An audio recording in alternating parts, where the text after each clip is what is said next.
ndabizi sinashimwe reka atari ubwa mbere nje hano si n'ubwa kabiri n'ubwa kenshi abo kubera abantu bakunda kwibagira birashoboka siko none jewe ndi umwe mu bapasitori bakorera mu Kirundo izina ryanje nitwa Muhizi Jean Marie uyu munsi nkaba umunyamabanga mukuru w'ishyirahamwe CPG ryanyu Yesu abayizadi kuze kundamutsa bangahe Ngozi n'umuryango n'abakondo mu banyu n'amagonga nabwiye abo nkunda gusengera hakurya kuba kwibuza baraniyegereza rwose nanje nkabiyegereza kubera ko nina pensiona ndoza ndasengera imwe ati umukozi w'Imana arapensionanye hagera imyaka ikatubuza kuja iyo tugomba kuja tuba dushikiriye pension ntabwo ndivyogera none umwanya ntarayishikira reka mbe ndiyukana Yesu nahambiye turashimiye rero hano abatama badutumiye Yesu nabahezagire nagomba nanje nongereko ku majambo y'Imana ariko kandi mu rugo bantu ninasho nimuzakire twongereko ku ijambo ry'Imana hano Izaburi ya 17 ni ijambo ritari kure y'ibyo duhejeje kuronka ubahanya no kubona Bibiliya ari nini burya ijambo ni rimwe Yesu nashimye ijambo ni rimwe ryo kwerekana ubugombe bw'Imana ku bana b'abantu nagomba nsomere Izaburi ya 17 murongo no wa mbere nsome no wa kabiri hanyuma dusenga kugira ngo hakomeze uyundi urupapuro dusomako ni 622 igitabo coroshe kubona nagomba nsome mu izina rya Yesu Zaburi ya 17 murongo wa mbere no wa kane haravuga ngo Uhoraho we umviriza iby'ukuri byanje bangira ugutwi ugutakamba kwanje tegera ugutwi ugusenga kwanje utava ku minwa ibyarya urubanza rwanje niruve imbere yawe inyonga zawe nizirabe ibibereye Yesu nashima uyu ni Dawidi yari karasenga iri ni sengesho abasobanuzi ba Bibiliya bavuga ko ari isengesho ry'umuntu agowe ariko arahama afise ingorane hanyuma rero agaca asenga harimo amajambo nagomba tuze kugarukako yakoresheje mu gusenga kandi mukurikiranye ko n'uyu yavuye kwigisha hano yavuze ujya mutoza kori n'urya mufarisayo ukuntu uyu mutoza kori yagiye yicishije bugufi ugusenga kwiwe kwanyuranye n'uko uriya mufarisayo mutoza kori we ntiyashimye no kuraba hejuru y'Imana iri kuko yiyumva karumuki umunyabyaha kandi uko niko guca bugufi Yesu nashimye umufarisayo we kuko yari asanzwe amenyereye ko abafarisayo badacumura yari asanzwe amenyereye muri kamere ko atamufarisayo yaguha icyaha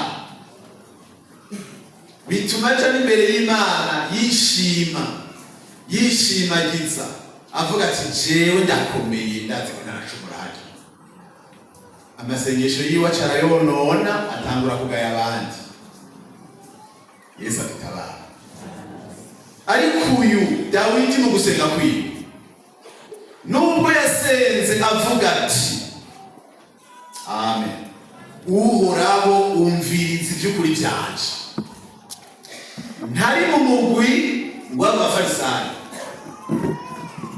muvyumve neza Yesu nashimye ntari mu mugwi w'abafarisayo iri sengesho rya Dawidi naryize ko nsanga yari yamaze umwanya yikontorora asenga ameze nk'umwe avuga ati Mana ico undangira ndacihana.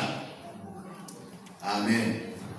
Mana ico uvuga ngomba ndagishire mu ngiro. Yaramaze umwanya yinginga asenga kuko ahananiwe.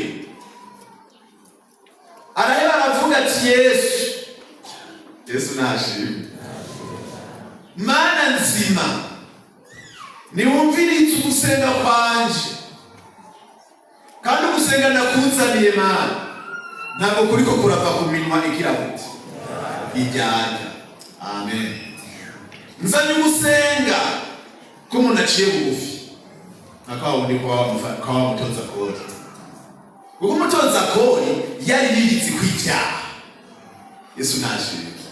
Kandi yari mu mugwi w'abantu bitwa ko ari abanyabyaha. Erega nabyo murabitaho, hariho abantu bari bazi ko ari abanyabyaha. Tuvuga abatoza kori, abo bantu batari abayisirayeli bitwa ko ari abaki, niko bari bazi. Wewe nubwo yari yamaze kumenya Imana, aramenya ko Imana igira neza, Yesu nashimwe, hariho ahantu atarenga umutoza kori hitirirwa abantu batemerewe kwinjira. Ni naco cyatuma asenga avuga ati simbere. Yesu nashimwe. Natwe turi muwo mugwi ntabwo tubereye, kuko turabatsindwa, ariko amaraso ya Yesu yaduhinduye bazima. Amen.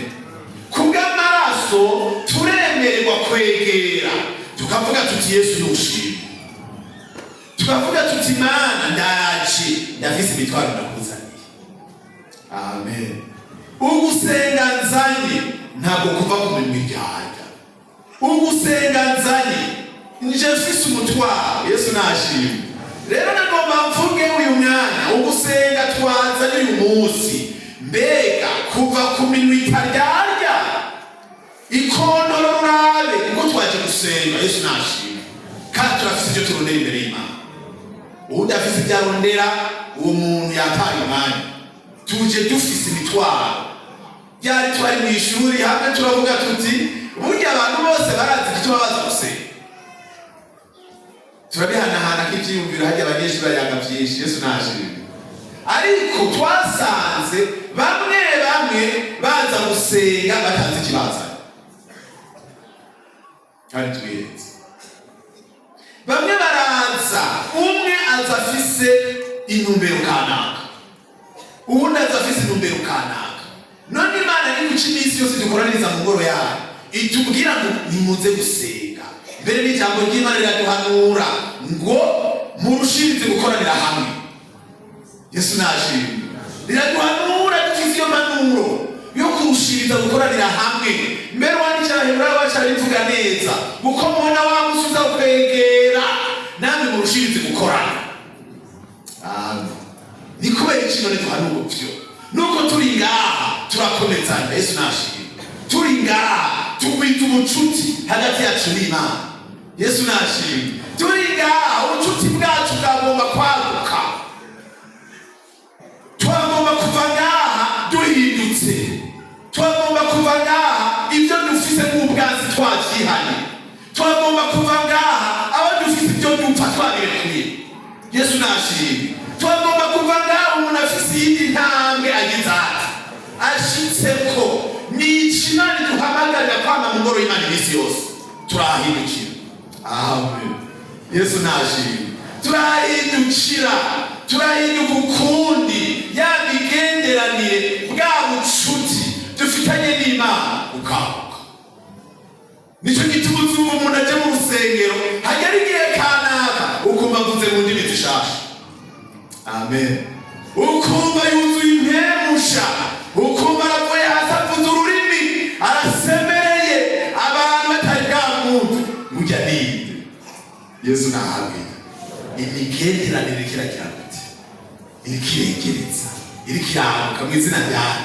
Uwo muntu ariko aramuka, ariko arabona Imana ukundi, ariko arabona ishusho y'Imana ukundi, kuko yaje yazanye iminwa yo, iminwa itari y'iryarya, yaje azanye iby'ukuri, afise akanya ko kwihweza iki? Kwihweza Imana. Yesu nashimwe. Nico gituma Dawidi yabisenze mu Zaburi ya 27 aravuga ngo ico nsaba Uhoraho kandi ico nzaba nitwararika ni kimwe no kuba mu ngoro y'Imana. Yarazi inyungu ziri. Yesu nahawe. Twese turazi inyungu ziri mu kuba mu ngoro y'Imana. Asi twozimenya twese twokwica mu zindi ndimi. Yesu nashimwe. Ashi twobimenya twohinduka. Ashi twobimenya yabigenderanire hagati yacu n'abantu yo kwamuka. Yesu nashimwe. Nta n'umutora mutuguye mu nda ariko uyu munsi no kuramukanya ni yambo intoke zingahe ndazonye nukiruta gusikurayo kugira ntazigire gute.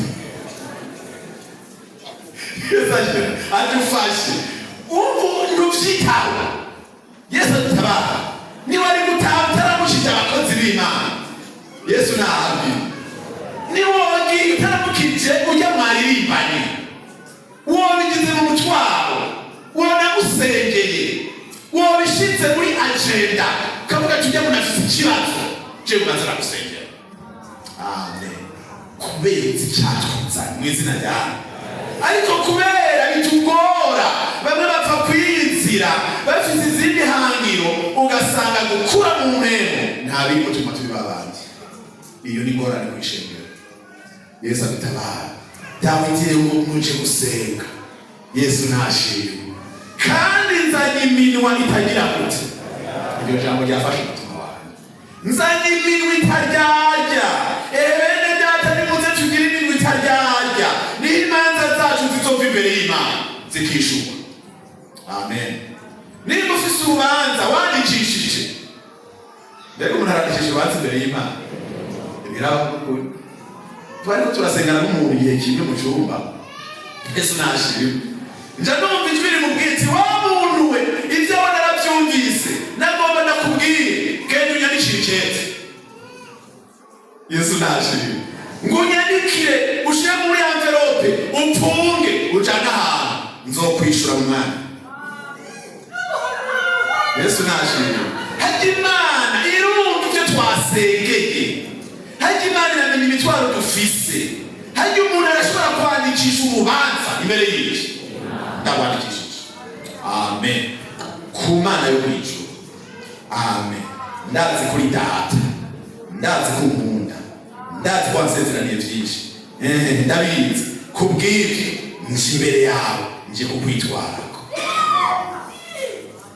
Nje kukumenyesha ibi bikurikira ugaca ubivuga mu izina ryawe. Ugaca witwa wabona umuntu akwitwayeko. Imana turayitwara ku izina ryawe kandi kubyo twayibariye. Nico gituma niba ufise urubanza tandukana n'iminwa iryarya mu izina ryawe. Va mu ryarya senga wubashe ibindi urindira igishuri Imana. Yesu nashimwe. Senga kujya nyene mwema biguhaye wirinde uburyarya amajambo abeshu yareke kuko gusenga k'umuntu agororotse gufise ikimazi. Yesu nahabi. Gusenga k'umuntu agororotse gucitsa abandi. Gusenga k'umuntu agororotse kuzura abapfuye. Gusenga k'umuntu agororotse uhindura ibintu byinshi. Ndabona Yehoshafati ariko arasenga. Yesu nahabi. Yehoshafati yayose ibitero by'abantu baje kumutera kumubuza amaci kumubuza amahoro. Yehoshafati aramenya ati nta kundi ndi mugwane ngo banandikishe urubanza imbere y'inzu. Aca arapfukama aragira ati ahamagara abantu bose ati muze dupfukame tugire gute. Muze dupfukame dusenge. Amen. Imana ikiramugendera iramubwira ati nimwasenga rero mugende mutumukwa n'urugamba nzobatsindira. Yehoshafati arabyiyumvira ati kugira ngo bigenze neza baririmbye imbere mutuce imbere. Yesu nashimwe. Abaririmbyi n'abagira baririmbe babanza gucekana. Abajya n'abaririmbyi ariko batabanje kubwira icyo baririmbe. Yesu nashimwe. Bamaze gukebukana barabanza baririmbe ati basha tujyana hambaye tugiye kurwana n'ingabo zigize kure nitwe bashitse imbere nitwe babanza kurasa tubanza twisubiremo urugamba rwacu kurutsinda risaba ko twezwa. Bacabanza kwambara gushatisha kugira ngo bacabara umwambaro tutegura urugamba mu izina ryawe. bishitse igihe kimwe Yesu nashimwe higeze kuja umurozi kandi agera kure afise n'ingwe mu nzu, atunze ibikoko byinshi, afise n'inzu icumba kinjira. Uwo muntu aja kw'idini rimwe, agiye kuvuga ngo bamusengere, avuga n'ibyo atunze, avuga n'icyo bagiye kwihana ko yacumuye kuri ibyo bintu vyiwe bihava bimwica, none agataha bihava bimwica. Mfume musengera kandi sinamutaje kubindikira, abibwira uwo muntu arongoye iryo dini ati oya aho sishoboye tuje sinza frema. Yesu agira adutara arajiti none ndataha gute ko nacumuye kuri byanyica. Yaciye agashinga agira agenda ku rusengero twasengera. Yesu nashimye. Ashitseyo avyigana na pastor nawe avuga ati tutagiye tuba dutsinzwe muze tugende. Yesu nashimye.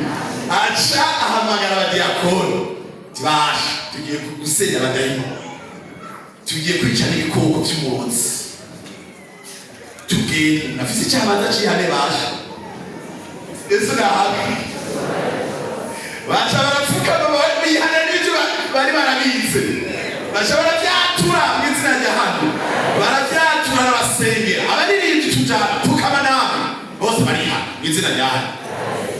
Baca bafata inzira bagenda bararirimba. Yesu nashimye.